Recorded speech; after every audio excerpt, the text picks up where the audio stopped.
26 தேர்தல் கூட்டணி எல்லாமே செட்டில் ஆயிடுச்சா சார்? திமுக கூட்டணி இதுக்கு மேலே அவர் கூட்டணியில் யாருன்னா சேர்த்தாருன்னா கப்பல் கவுந்துரும். முதல்வருக்கு தைரியம் தான். ஆனால் உண்மையில அதிமுக பொறுத்தவரை அவங்களோட அந்த பச்சை கலர் பஸ்ஸில் இன்னும் இருக்கைகள் இருக்கு. ஆனால் எடப்பாடி பழனிசாமி வந்து நிறைய கூட்டணி வேண்டாம், இது போதும் அப்படின்ற அந்த மனநிலையில் இருக்கிற மாதிரி தான் வருது. பாட்டாளி மக்கள் கட்சி ஐயா ராமதாஸ் அவர் வந்து ஒரு பிரேக் அவே ஃபேக்ஷன். சசிகலா அவர்களை பொறுத்தவரைக்கும் அவங்க என்ன நிலைப்பாடு எடுப்பாங்கன்றது பார்க்கணும். தாவேக்கா இன்னைக்கு தனித்து விடப்பட்டிருக்கு. அதிமுக தாவேக்கா கூட்டணி கூட வருன்ற மாதிரி பேசப்பட்டிருக்கு. ஆனால் விஜய் அவர்கள் முதல்வராக வாழ்ந்துகிட்டு இருக்காரு. கனவுல இருக்கும்போது எழுப்பக்கூடாது இல்லையா? சரிங்க, நீங்கள் தொடர்ந்து தூங்குங்க கனவுலன்னு சொல்லிட்டு அந்த முயற்சியெல்லாம் எல்லாரும் விட்டுட்டா மாதிரி தான் இது. 90 விழுக்காடு அவருக்கு வந்து கூட்டணி அமையாதது ஒரு பெரிய பின்னணி. ஒருவேளை 2026 அவர் முதலமைச்சர் ஆயிடுறாருன்னா அப்போ நான் 23 வருஷம் பத்திரிகையாளராக இருந்தது எனக்கு பயிற்சி பத்தலை அப்படின்னு சொல்லிட்டு இந்த அம்பையர்லாம் மன்னிப்பு கேட்டுட்டு திருப்பி இப்படி பண்ணிட்டு போனால் அந்த மாதிரி நான் மன்னிப்பு கேட்டுட்டு நான் என்ன திருத்திக்க பார்ப்பேன். ரெட்டலையை வந்து நீங்கள் குறைச்சிட்டு தாமரை மலர்ந்தே தீரும் தாமரை போட்டிங்கன்னா ஸ்டாலின் சார் வந்து ஆனந்த கண்ணீரில் அழ ஆரம்பிச்சுருவார். இதுக்காக நான் 21 கட்சியே இருக்கேன். மெகா கூட்டணின்னு முதல்ல சொன்னவரே எடப்பாடி பழனிசாமி. திமுகவுக்கு டஃப் கொடுக்கறதுக்கான ஒரு கூட்டணியான அமைப்பு இருக்கா? இதுக்கு இந்த கூட்டணி டஃப் கொடுக்குங்க, அதெல்லாம் டவுட்டே வேணாம். உதயநிதி வந்து ஸ்டாலின் சார் மாதிரி பொறுமையெல்லாம் பார்த்துட்டுலாம் இருக்க மாட்டேன். எல்லாம் ரத்தம் இல்லை ரிச்சா பேசுன நீங்கள் பேச்சு வேற மாதிரி அப்படின்னு உதய் சார் வந்து விஜய் சாரை வச்சு செய்கிற தருணம் அது இப்படின்னாரு இல்லைங்களா ஸ்டாலின் சார். அதுக்காக வாட்சி விஜய் தனியாக தான் போகணும், அப்போ தான் அது நடக்கும்.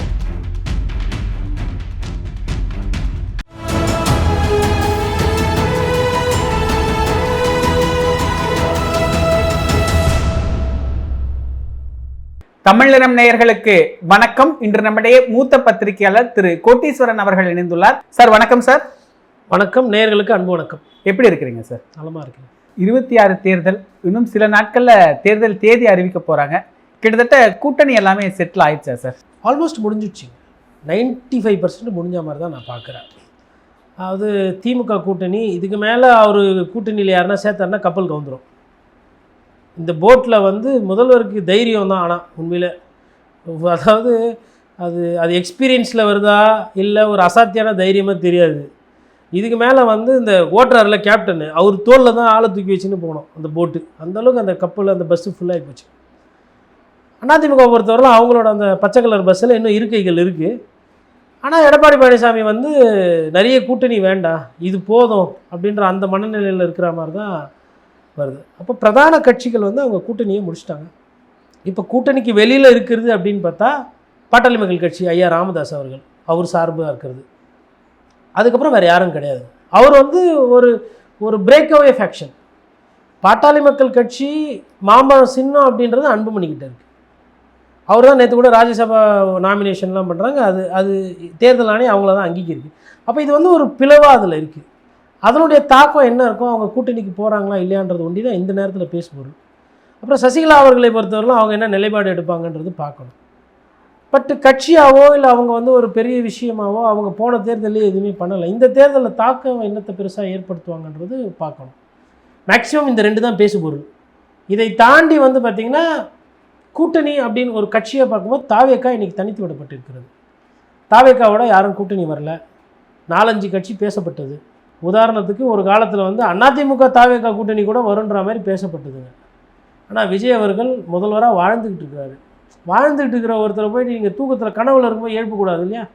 அதான் சரிங்க, நீங்கள் தொடர்ந்து தூங்குங்க கனவுலன்னு சொல்லிட்டு அந்த முயற்சியெல்லாம் எல்லாரும் விட்டுட்டா மாதிரி தான் இது. அவரும் அதற்கு முயற்சி பண்ணல. இப்போது எனக்கு தெரிஞ்சு இவ்வளோ பஞ்சாயத்துக்கு அப்புறம் இவங்களும் அதெல்லாம் முயற்சி பண்ண முடியும். ஏன்னா விஜயோட அந்த பர்செப்ஷன் என்பது டிப் ஆகுதுன்றது நம்மளை விட அதிகாரிகளை விட பொதுமக்களை விட அரசியல்வாதிகளுக்கு நல்லா தெரியும். அதே அவங்க தொழில் அது. இப்போ நம்ம ஒரு வியாபாரம் பண்ணுறோம் அப்படின்னா எந்த விலையில் தக்காளி வாங்கினா எந்த விலையில் போய் விற்க முடியும், எந்த விலையில் வந்து ஒரு பொருளை வாங்குகிறோம் கையகப்படுத்துகிறோம் அது எந்த அளவில் விற்க முடியும் ஒரு வியாபாரத்தை தான் தெரியும். இன்றைக்கி தேதியில் அரசியல் வியாபாரம் தாங்க. ஸோ அரசியல்வாதிகளுக்கு தெரியும் இந்த வியாபாரம் படியுமா படியாதா, இது வருமா வராதா. அப்படி பார்க்கும்போது விஜய் அவர்கள் மீது இருக்கக்கூடிய அந்த பழைய ஹைப் இருக்குது இல்லையா, அது இன்றைக்கி தேதியில் இல்லை. இதுதான் நிதர்சனமாக இருக்கக்கூடிய ஒரு விஷயம். சுருக்கமாக சொன்னால் லைவ் போடுறதே இனிமேல் குறைச்சிருவாங்க. பாருங்கள், தேர்தல் நேரம் வர வர லைவ் போடுறதே கம்மியாகும். ஏன்னா எல்லா தலைவரும் எல்லா இடத்துலையும் போகும்போது அப்போது தனிப்பட்ட முறையில் ஒருத்தருக்கு இந்த ஃபுல் டே லைவ் போடுறது, உங்கள் விஜய்ன்னு காலிலேருந்து பாட்டை போடுறது, மூடிகிற கதவியை அரை மணி நேரம் காட்டுறது, சீரிப்பா இந்த காரு அப்படின்னு அதை 10 நிமிஷம் காட்டுறது, பேசின பஞ்சனை இல்லைங்க மறுக்கா பேச வைக்கிறது, அதெல்லாம் பண்ண முடியாது, சாத்தியம் இல்லை. ஒரு சைடு எலெக்ஷன் கமிஷன் ஒரு இப்போ ஒரு இடத்துல 10 கோடி ரூபா பணம் பிடிக்குது அப்படின்னா அது கருப்பு பணமா வாக்காளருக்கு போன பணமானா மக்களுக்கு வந்து அந்த பணத்து மேலே தான் அதிகமாக இருக்கும். விஜய் என்ன கருத்து சொன்னார், என்ன அரிஸ்டாட்டல் ஷேக்ஸ்பியர் இவர் ஏதோ புதுசாக ஒரு ஃபிலாசபி சொல்கிறார், இது என்ன சொல்கிறார் கேட்போம். அப்படியே 10 கோடி பணமா மக்களுக்கு வச்சுருந்தது யார் பண்ண மாட்டிச்சோ யாரும் அதில் தான் போகும், விவாதம்லாம் அதை ஒட்டி தான் போகும். இது தேர்தல் நேரம், ஆல்ரெடி இப்போ டோக்கன் ஒரு சில இடத்துலலாம் கொடுக்க ஆரம்பிச்சிட்டாங்களாம். அப்போது விஜயை விட இந்த மாதிரி செய்திகள் ஃபாஸ்ட்டாக போகும், ஏன்னா அவங்கள தொடர்பு உடையது. நமக்கு இந்த தேர்தல் எதுனா இருக்கா, நம்ம எம்எல்ஏ ஜெயிப்பாரா, இல்லை இந்த நம்ம எம்எல்ஏ சிட்டிங் எம்எல்ஏ திருப்பி ஜெயிக்கவே கூடாது, தோற்று போயிடணும், இந்த மாதிரி விஷயம் லோக்கலில் இருக்கும். அரசியல் என்பது பெருசாக பேசப்படும். விஜய் அவர்கள் பண்ணக்கூடிய அரசியல் என்பது அதுவும் அரசியலாக மாறும். அப்போ அந்த நேரத்தில் இப்போ இவருக்கு கிடைக்குது இல்லையா அந்த ஊடக வெளிச்சம், இது குறையும். ஊடக வெளிச்சமும் அவருக்கு குறைஞ்சிச்சு அப்படின்னா அவர் இருக்கிற இடமே தெரியாது. ஏன்னா ஆல்ரெடி ஊடக செய்தியில் யாரும் போய் பேசுறதில்ல, பேசக்கூடாதுன்னு சொல்லிட்டாரு அவர். ஏன்னா போகிறவங்க பேசினா எதுனா வளரி வச்சு அது ட்ரோல் ஆகி ஒரு மாதிரி நெகட்டிவாக போகுதுன்றதால நிறுத்திட்டாங்க. ஸோ அது ஒரு மைனஸ். இவரும் எல்லா இடமும் தொகுதியாக போக போகிறதில்ல, ஊராக போகிறோம், அது ஒரு மைனஸு. கூட்டணிக்கு யாருமே வரல இவரை நம்பி, அது மிகப்பெரிய மைனஸ். இப்போ வேட்பாளர் நாளைக்கு போடுறாங்க, சீட்டு கொடுக்குறாங்க, சீட்டு கிடைக்காதவங்க வேறு கட்சிக்கு போகலாம், இல்லை சீட்டை வாங்கிட்டே கூட ஆனால் பிரச்சாரம் பண்ண ஊருக்கு நீங்கள் வரணும். அதான் வீட்டுக்கு ஒரு விஜய் இருக்கிறாங்கன்னு சொன்னேன்ப்பா, அந்த விஜயை கூட்டிட்டு போய் நீ ஓட்டு கேளுப்பா அப்படின்னு இவர் மெசேஜ் சொன்னார். என்னது பிரச்சாரத்துக்கு வரமாட்டிங்களா, அப்போ எனக்கு சீட்டு வேணாண்ணா, நான் கெலிக்க மாட்டேனே, நான் தோற்றுருவேன், எனக்கு சீட்டு வேணாண்ணா, திருப்பி கொடுப்பாங்க. இதெல்லாம் நடக்கும். இல்லை தாவேக்கால சீட்டு வாங்கிட்டு ஐயா நீங்கள் கொடுத்த விசில் சின்னத்தையும் சீட்டு நீங்களே வச்சுக்கோங்க, 1000 இருந்தாலும் திராவிட முன்னேற்ற கழகம் தான் பாரம்பரியம், அண்ணா வழியில் ஆட்சி கொடுக்குறதா சொல்கிறாங்க, அதனால் நான் அங்கேயே போயிடுறேன் அப்படி போகலாம். இல்லை விஜய் அண்ணா சரியில்லை, நான் ஒரு எம்ஜிஆர் ரசிகர், எப்பப்பா ஆனேன், இல்லை விஜய் அண்ணா சொன்னதுனால ஆகிட்டேன், அதனால் எம்ஜிஆர் கண்ட அதிமுகக்கே போயிடலன்னு நான் அங்கே போயிடுறேன், இதெல்லாம் நடக்கும். இல்லை அண்ணன் சீமானு ஜெயிக்கலைன்ற ஒரே காரணத்தினால அவரை விட்டுட்டு விஜய் ஜெயிப்பார்னு வந்தேன், இவரும் ஜெயிக்க மாட்டாருன்னு சொல்கிறாங்க, அப்போ நான் எதுக்கு இங்கே இருக்கணும், ஜெயிக்காத கட்சி, இதுவும் ஜெயிக்காது அதுவும் ஜெயிக்காது, நான் ஏதோ ஒரு ஜெயிக்காத கட்சியில் போய் சேர்ந்துக்கிறேன் அப்படின்னு கூட நிலைப்பாடு மாற்றிக்குவாங்க. நிறைய பேர் திருப்பி அவங்களுக்கு எது பிடிக்குதோ அந்த கட்சிக்கு, மற்ற கட்சியிலேருந்து வரவங்களுக்கு தாவேக்காலேருந்து திருப்பி தாவறதுக்கு எவ்வளோ நேரம் ஆகும்? ஏன்னா கம்யூனிஸ்டுக்காரர்களா அவங்க கூட இருக்கிறவங்களா, தோத்தாலும் ஜெயித்தாலும் செவ்வணக்கம் இங்கே தான் இருக்கும், நான் உண்டியல் கூட கொடுக்குவேன் ஆனால் ஊழல் பண்ண மாட்டேன் அப்படின்னு இருக்கிறவங்க மாற மாட்டாங்க. அந்த மாதிரி எதனா கொள்கையில் இருக்கிறாங்களா? ஐயா ஆதவோட வரலாறு என்ன, எந்தெந்த கட்சிக்கு மாறி வந்தார் சார், ஜெய்சிடி பிரபாகர் எப்படி, ஐயா செங்கோட்டையன் எப்படி, எதுக்கு மாறினார், 40 காலத்து அரசியல் எதுக்கு சார் மாறினீங்க, அமைச்சராக ஆகிட்டீங்க, எம்எல்ஏ ஆகிட்டீங்க, மாவட்ட செயலராக இருந்தீங்க, அமைப்பு செயலராக இருந்தீங்க, ஆனால் பதவி இருந்துகிட்டே இருக்கணும். ஒருவேளை இந்த கட்சியில் இருந்தால் பதவியே கிடைக்காது, எம்எல்ஏவே ஆக முடியாதுன்ற அந்த உண்மை தெரிய எல்லோரும் இருப்பாங்களாங்க? இதெல்லாம் அவருக்கு வரப்போகிற நெருக்கடிகள். நான் ஆரோட சொல்ல யதார்த்தத்தை பேசுகிறேன், அது அவருக்கு புரியாதுன்றது எனக்கு புரியும், ஆனால் அது காலம் அவருக்கு காட்டும். ஒருவேளை 2026 அவர் முதலமைச்சர் ஆயிடுறாருன்னா அப்போ நான் 23 வருஷம் பத்திரிகையாளராக இருந்தது எனக்கு பயிற்சி பத்தலை அப்படின்னு சொல்லிட்டு இந்த அம்பையர்லாம் மன்னிப்பு கேட்டுட்டு திருப்பி இப்படி பண்ணிட்டு போனால், அந்த மாதிரி நான் மன்னிப்பு கேட்டுட்டு நான் என்ன திருத்திக்க பார்ப்பேன். நம்ம அவ்வளோ பெரிய உச்ச நடிகர் கிடையாது, இல்லை நம்ம கரியரோட உச்சம்லாம் கிடையாது, நம்ம கரியரில் நம்ம ஏதோ ஒரு மூலையில் இருக்கிறோம், நம்ம தயார்படுத்திக்கணும், தேர்த்திக்கணும். திருப்பி மக்கள்கிட்ட போய் நீங்கள் நான் வந்தேன், நான் உங்கள் ஊராக நிறைய ஊரில் வந்து பார்த்தேன், நீங்கள் சொன்னதை வச்சு தான் நான் பேசிகிட்டு இருக்கிறேன், ஏன்னா இப்படி ஆகி போச்சு அப்படின்னு அவங்கக்கிட்ட தான் போய் கேட்கணும். அப்போ அவங்க சொல்லுவாங்க பொதுமக்கள், தம்பி நீ அரசியலுக்கு புதுசு, அதுதான் யதார்த்தம். அதனால் எல்லாத்துக்கும் தயாராக இருக்கணும். பட் என்னை பொறுத்தவரை 90 விழுக்காடு அவருக்கு வந்து கூட்டணி அமையாதது ஒரு பெரிய பின்னடை. இதில் திமுக கூட்டணி ஒரு மெகா கூட்டணி அப்படிங்கிற இடத்துக்கு நகர்ந்துட்டாங்களே, கிட்டத்தட்ட 26 கட்சிகள், அதில் 21 கட்சிகளுக்கு சீட்டு பங்கீடு, ஒரு கம்ஃபர்டபுள் பொசிஷனில் இருக்கிறாங்க அப்படிங்கிற மாதிரி ஒரு தன்மைக்கு நகர்ந்துருச்சு அப்படின்னு எடுத்துக்கலாமா சார்? கூட்டணி விவகாரத்தை பொறுத்தவரையிலும் திமுக முந்தி இருக்கிறது. அந்த பர்செப்ஷன் பேட்டில் முதலமைச்சர் அதை சரியாக கையாண்டிருக்கிறார். அது வந்து அவங்களுக்கு டெக்னிக்கலாக வந்து பார்க்கும்போது சில மைனஸ் இருக்குது அதில். அதாவது உதயசூரியன் நிற்கக்கூடிய தொகுதிகள் குறையுமேனால் இப்படி ஒரு கூட்டணி அமைச்சும் அது உங்களுக்கு 100 விழுக்காடு நல்லது செய்யாது. பாதி இடத்துல அதனால் சிக்கல் வரும், பாதி இடத்துல தோக்கிறதுக்குமே வாய்ப்பு இருக்கும். ஒரு தொகுதியில் உதயசூரியன் நிற்கிறதுக்கும் கை சின்னம் நிற்கிறதுக்கும் வித்தியாசம் இருக்குது. உதயசூரியன் நிற்கிறதுக்கும் பானை நிற்கிறதுக்கும், உதயசூரியன் நிற்கிறதுக்கும் தீப்பெட்டி நிற்கிறதுக்கும், உதயசூரியனுக்கும் டார்ச் லைட்டுக்கும், உதயசூரியனுக்கும் முரசுக்கும் வித்தியாசம் இருக்குது. சின்னம் டு சின்னன்னு வரும்போது இது சூப்பர் ஸ்டார், அது உதயசூரியன். அதேமாதிரி அந்த கட்சியில் பார்க்கும்போது அங்கே சூப்பர் ஸ்டார் ரெட்டலை. சூப்பர் ஸ்டார் வர்சஸ் அதர்ஸ்ன்னு வரும்போது அங்கே அந்த சின்னம் தான் நிற்கும். ரெட்டலையை நீங்கள் குறைச்சிட்டு தாமரை மலர்ந்தே தீரணும் தாமரை போட்டிங்கன்னா ஸ்டாலின் சார் ஆனந்த கண்ணீரில் அழ ஆரம்பிச்சிருவார். இதுக்காக நான் 21 கட்சியை நிற்பேன், 70 சீட்டு கொடுத்துருக்கு எடப்பாடி பழனிசாமி பாஜக கொடுப்பாருன்னு தெரிஞ்சிருந்தா நான் இவங்களெல்லாம் சேர்த்தே இருக்க மாட்டேனே. அப்படி தான் போயிருக்கோம். 70 சீட்டு பிஜேபிக்கு கொடுக்குறீங்கன்னு ஒரு வாதத்துக்கு வச்சுக்கோங்க. இல்லை ஒரு 50 சீட்டு தூக்கி இப்படியே தாமரைக்கு நிற்கிது, தாமரை 50 சீட்டில் தமிழ்நாட்டில் நிற்கிதுனாவே திமுகவுக்கு ரசகுல்லா சாப்பிட்ட மாதிரி ஆகிடும். அதனால் அது பார்ப்பாங்க. இந்த சின்னம் டு சின்னம் வரும்போது இந்த மெகா கூட்டணி மொதல் ரவுண்டுக்கு பலங்க. வேட்பாளர் அறிவிப்பு அதிகப்படியான சீட்டு இப்போ காங்கிரஸ்க்குலாம் 28 ஜாஸ்தி தான், வழி இல்லாமல் கொடுத்துட்டாங்க. அது களத்தில் எந்த மாதிரி சிக்கல்களை திமுக காரர்களுக்கு கொண்டு வந்து சேர்க்குதுன்றதை பார்க்கணும். இதில் போன வாட்டி கேட்ட சீட் இல்லாமல் இந்த வாட்டி 3 சீட்டு எக்ஸ்ட்ரா கேட்க போகிறாங்க. அந்த 3 எது? நான் திருப்பி எம்எல்ஏ ஆவனா இல்லையா? போன வாட்டியே எனக்கு எம்எல்ஏ சீட்டு கொடுக்கல, இந்த வாட்டி கொடுப்பாங்களா கொடுக்க மாட்டாங்களா? எனக்கு தான் எம்எல்ஏ சீட்டுன்னு சொன்னாங்க, ஆனால் இப்போ தூக்கி கூட்டணிக்கு கொடுத்தாங்க. இப்படின்றது எம்எல்ஏ ஆகணுன்ற திமுக எம்எல்ஏ ஆசை இருக்கிற ஒவ்வொருத்தருக்கும் இருக்கும். இந்த ஆசையில் மண்ணெல்லி போட்டாங்கன்னா அது ஒரு சில கேள்விகள் வரும். இது அங்கே இருக்க பிரச்சனை. இதே மாதிரி அதிமுக நிறைய சீட்டை தூக்கி பிஜேபிக்கு, பாட்டாளி மக்கள் கட்சிக்கு, இல்லை வேறு யாருன்னா வரவங்களுக்கு கொடுக்குறாங்க அப்படின்னாலும் அந்த சிக்கல் வரும்.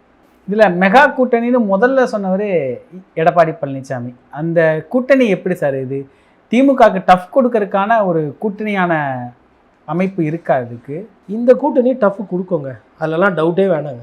அதாவது 21 கட்சி இருக்குன்றதுல 21 கட்சியில் சிறிய கட்சிகள் அதிகம். நம்ம எதுவுமே ஃபேக்ட்ஸோடு பார்க்கணும். ஃபஸ்ட்டு பெரிய கட்சி திமுக, ரெண்டாவது பெரிய கட்சி அதிமுக, மூணாவது பெரிய கட்சி பார்த்திங்கன்னா பாரதிய ஜனதா கட்சி. அதாவது கூட்டணியில் தனிப்பட்ட முறையில் பார்க்கும்போது நாம் தமிழர் கட்சி. நாம் தமிழர் கட்சி வெளில இருக்குங்க, அது எல்லார் ஓட்டையும் பிரிக்குது, இல்லை திமுக எதிர்ப்பு ஓட்டு அதிகமாக பிரிக்குது அப்படி வச்சுக்கோங்க. அப்போது மூணாவது பெரிய கட்சி வெளியில் போயிடுச்சு. இப்போது நாலாவது பெரிய கட்சியாவோ இல்லை மூணாவது பெரிய கட்சியாவோ தாவேகா வருதுன்னு வச்சுக்கோங்க. இது நடக்க போகிறது. பட் கடந்த வரலாறு எடுத்து பார்த்திங்கன்னா பாட்டாளி மக்கள் கட்சி பெரிய கட்சி, பாரதிய ஜனதா கட்சி பெரிய கட்சி, அம்மா மக்கள் முன்னேற்ற கழகம் 5% ஓட்டு வச்சுருக்க கட்சி, எல்லாமே 5% மேலே வச்சுருக்குது. சிபிஐ பர்சன்டேஜ் கம்மி, சிபிஎம் கம்மி, விசிகா கம்மி, எம்டிஎம்கே கம்மி, டிஎம்டிகே 1% ஓபிஎஸ் என்னன்னே தெரியாது, ஆனால் அவர் நல்ல வேலை புத்திசாலி தினமாக சூரியனில் நின்றுவார். அப்போது சிறிய கட்சிகள் அதிகமாக இருக்குது, 2 சீட்டு 1 சீட்டு, அதுதான் எண்ணிக்கை ஜாஸ்தி. பட் பெரிய கட்சிகள் பார்க்கும்போது இங்கே இருக்குது. அப்போது பெரிய கட்சிகள் ஒரு 3-4 சேர்ந்துருக்கீங்க, சிறிய கட்சிகள் நிறைய சேர்ந்துருக்காங்க. சிறிய கட்சிகள் இருந்து அந்த கூட்டணியை அவர் கட்டுக்கோப்பாக கொண்டு போகிறாரு. எடப்பாடி பழனிசாமி பாரதிய ஜனதா கட்சி இருக்கிறதுனால கஷ்டப்படுறாரு, அதுதான் உண்மை. இதில் அவங்களுக்கு காங்கிரஸ் ஆட்சி அதிகாரத்தில் பொங்கணுன்னு நயினாருக்கும் அந்த ஆசை வந்துச்சு. கொடுத்தா நல்லா தானே இருக்கும், எங்களுக்கும் நீங்கள் கூட அமைச்சர் ஆகலாம் அப்படின்னு நிர்வாகிகளை பார்த்து சொல்லுங்கள். எம்எல்ஏ ஆகுங்கப்பா, மிச்சத்தை பார்த்துக்கலாம்ப்பா அப்படின்றது வேறு, நீங்களும் அமைச்சர் ஆகலாம். அவங்க எப்படி அமைச்சர் ஆவாங்க? தமிழ்நாட்டு மக்கள் என்ன அப்படியா இருக்கிறாங்க? திமுகவுக்கு ஓட்டு போடாமலோ அதிமுகவுக்கு ஓட்டு போடாமலோ இவங்க 2 பேருக்கு மார்ஜின் கம்மியாகி திமுக இல்லைன்ட்டாங்க. அதிமுக அழுத்தம் கொடுக்குற அளவுக்கு ஒன்று ஜெயிக்கும் அந்த கட்சி, இல்லைன்னா தோக்குங்க. அந்த போய் மாற்றுறதுன்றது மக்கள் அந்த நிலைமையில் அதிமுகவை என்றைக்கும் வச்சது கிடையாது. ஒன்று வெற்றினா ஃபுல்லாக நல்லாவே வெற்றி வாங்கியிருக்கு. அந்த கம்மியாக போய் மார்ஜின் கம்மியாக வருது, அது அதிமுக ஃபேஸ் பண்ணும். ஒன்று தோக்கறனா ஃபுல்லாக தோற்றுரும், இல்லை ஃபுல்லாக ஜெயிக்கும். அதுதான் அந்த கட்சியோட ஹிஸ்ட்ரி. 96 சீட்டு வர்றது, 89க்கு கிட்ட போகிறது, அந்த மாதிரி கம்மியான விக்ட்ரி அவங்க பார்த்தது. Going by the previous records அதை வைத்து பார்க்கும்போது பாரதிய ஜனதா கூட பாட்டாளி மக்கள் கட்சி, பிஜேபி, ஏஎம்எம்கே, அதுக்கப்புறம் மிச்ச சின்ன கட்சிகள் அங்கேயும் இருக்குது. தமிழ் மாநில காங்கிரஸ் இருக்குது, அப்புறம் ஜான் பாண்டியன் அவர்கள் இருக்கிறாங்க. இது மாதிரி சிறிய கட்சிகள்லாம் இருக்குது. இப்போ பெரிய கட்சிகள் இருக்கும்போது கண்டிப்பாக அவங்களுமே ஒரு டஃப் ஃபைட் கொடுக்கும். போன வாட்டி இதே கூட்டணி தானே நின்றுச்சு. இதே கூட்டணி நின்று 2.5 லட்சம் ஓட்டு வித்தியாசம் முன்ன பின்ன அக்ராஸ் த ஸ்டேட்டு. பர்சன்டேஜ் பார்க்கும்போது 3-4 விழுக்காடு. இப்போ நீங்கள் ஆட்சி அதிகாரத்தில் இருக்கீங்க. பொதுவாக ஆட்சி அதிகாரத்தில் இருக்கும்போது வாக்குகள் வந்து குறையிறதுக்கு வாய்ப்பு இருக்குது. யதார்த்தம். இப்போ அப்படி பார்க்கும்போது ஒரு டஃப் ஃபைட்டு தான் இருக்குன்ற மாதிரி தான் நான் பார்க்குறேன். அந்த காரணத்தினால தான் முதல்வர் வந்து அதிகமாக உழைக்கிறார். 2000 ரூபா போடுறாரு. இந்த பொங்கலாச்சு நல்லா இனிப்பாக இருக்கட்டும்னு காசு போடுறாரு. இந்த வாட்டினால உங்களுக்கெல்லாம் குழுன்னு இருக்கட்டும், அதனால் கோடை விடுமுறை, இந்த கோடை பயன் சொல்லி 2000 ரூபா, நிறைய ஜியோஸ் பாட்டுன்னு டெய்லி ஒரு ஜியோ வருது. ஒரு அரசு எந்திரம் எப்படி எவ்வளோ வேகமாக செயல்பட முடியுமோ அவ்வளோ வேகமாக செயல்பட்டுருக்கு. அப்போ அவங்களுக்கு வந்து இது ஈஸியாக இருக்கும் இந்த தேர்தலுன்றது அவங்களுமே நம்பலை. தஞ்சாவூரில் திமுக ஸ்ட்ராங்கு. ரெட்டலை இல்லாத வைத்திலிங்கம் தோப்பாருன்றது புரிதல். ஆனால் அந்த வைத்திலிங்கம் வந்துட்டால் நல்லா இருக்கும்னு சொல்லி சேர்த்துக்கிறாங்க. இது செயல். எதிர்வினை அங்கே இருக்கிற நகர செயலாளருக்கோ இல்லை வைத்திலிங்கம் ரெட்டலை இல்லாமல்னா நம்ம ஜெயிச்சு எம்எல்ஏ ஆகலான்னு ஒருத்தர் கனவுல இருந்திருப்பார். அவரு கனவுல மண்ணள்ளி போட்டாச்சு. இது எதிர்வினை. இது எப்படி வரும்ன்றதை பார்க்கணும். இல்லை முதல்வர் அவங்கள கூப்பிட்டு, தஞ்சாவூரில் இருக்கவங்கள, ஒரத்தநாட்டில் இருக்கவங்க கூப்பிட்டு, பார் உங்களுக்கு தகுதி இருக்குது, எல்லாம் இருக்குது, சூழ்நிலை கொடுக்க முடியல அப்படின்னு கன்வின்ஸ் பண்ணணும். நான் தலைவர், நான் எதுக்கு கூப்பிட்டு எல்லாம் பேசணும், மாவட்ட செயலாளர் பார்த்துக்குவாருன்னா போயிடும். புதுசாக அதாவதுங்க, அதுதான் சொல்கிறேன், தொகுதி டு தொகுதி போகிறோம். முதல்வரோட கால்குலேஷன் என்னென்னா, போனவாடி ஒரத்தநாடு தோற்றோம், போடி தோற்றோம், அதுக்கப்புறம் மனோஜ் பாண்டியன் தொகுதி போச்சு, அது கூட விடக்கூடாது, அதையும் ஜெயிக்கணும். அதனால் யார் ஜெயித்தாங்களோ அவங்களே தூக்கின்னு வந்து போட, அவங்களே நான் திருப்பி வேட்பாளரை போட்டு நான் ஜெயிக்கிறேன்றது அவர் கணக்கு. ஒவ்வொருத்தரும் ஒரு கணக்கில் இருக்கிறார். கணக்கே இல்லாமல் ஒருத்தர் பனையூரில் இருக்கிறார். நான் என்ன பார்க்குறேன்னா, இந்த ரிசல்ட் என்ன பார்க்குறேன்னா, தாவேகாவால் நிறைய இடத்துல டெபாசிட் போய் எம்எல்ஏ கிடைக்காம வாக்கு விகிதாச்சாரம் வண்டி வைத்துக்கொண்டு, பார்த்தீங்களா முதல் தேர்தலில் இவ்வளோ சூழ்ச்சிக்கு நடுவுலையும் இவ்வளோ கஷ்டத்துக்கு நடுவுலையும் நம்ம வந்து இவ்வளோ வாங்கியிருக்கோம், இது நம்ம கடத்த வெற்றி, மக்கள் நம்ம மேலே வச்சுக்கிற நம்பிக்கை அப்படின்னு அவர் பேசுவார். அங்கே இருக்கிற கட்சிக்காரங்களாம் விசில் ஊதி தோத்துட்டோன்றதை மறந்து, ஆட்சி மாற்றம் வந்தால் ரைட்டு, விஜய் அண்ணா திட்டினதுக்காச்சும் அர்த்தம் உண்டு, திமுக ஒரு தீய சித்தினி, திமுகவே திருப்பி வந்து இவர் அண்ணா திமுக ஓட்டை பிரிச்சிடுறாரு, திமுகவே திருப்பி வந்துச்சுன்னா இந்த புலம்புறதுக்கு ஒரு கூட்டம் போடுவாங்கள்ல, அதுக்கு பர்மிஷன் வாங்குறதே சிக்கல். அப்புறம் Udhayanidhi will come in to play. Udhayanidhi வந்து அவர் வந்து ஸ்டாலின் சார் மாதிரி பொறுமையாலாம் பார்த்துட்டுலாம் இருக்க மாட்டார். எல்லாம் ரத்தம் இல்லை, என்ன பேச்சா பேசுன நீ பேச்சு அப்படின்னு சொல்லி அவர் பார்த்துக்குவார். அதிகாரத்தில் வந்துருச்சு அப்படின்னா already deputy CM, he will become super CM. அப்போ விஜய் சாரை வந்து வேறு மாதிரி டீல் பண்ணுவோம், வேறு மாதிரி அப்படின்னு உதய் சார் வந்து விஜய் சாரை வச்சு செய்கிற தருணம் அது. இப்படின்னார் இல்லைங்களா ஸ்டாலின் சார், அதுக்காக வாட்சி விஜய் தனியாக தான் போகணும், அப்போ தான் அது நடக்கும். நிகழ்கால அரசியல் குறித்து பல தகவல்களை பகிர்ந்து கொண்டதுக்கு நன்றிங்க சார். நன்றி. இதே போன்று நிகழ்கால அரசியலின் சாரம்சங்களை அரசியல் ஆளுமைகளின் நேர்காணல் வழியே தொடர்ந்து காண தமிழ் நிறம் வலையொலியை சப்ஸ்கிரைப் செய்யுங்கள். தங்களின் மேலான கருத்துக்களை கருத்துளை பெட்டியில் பதிவிடுங்கள். நன்றி, வணக்கம்.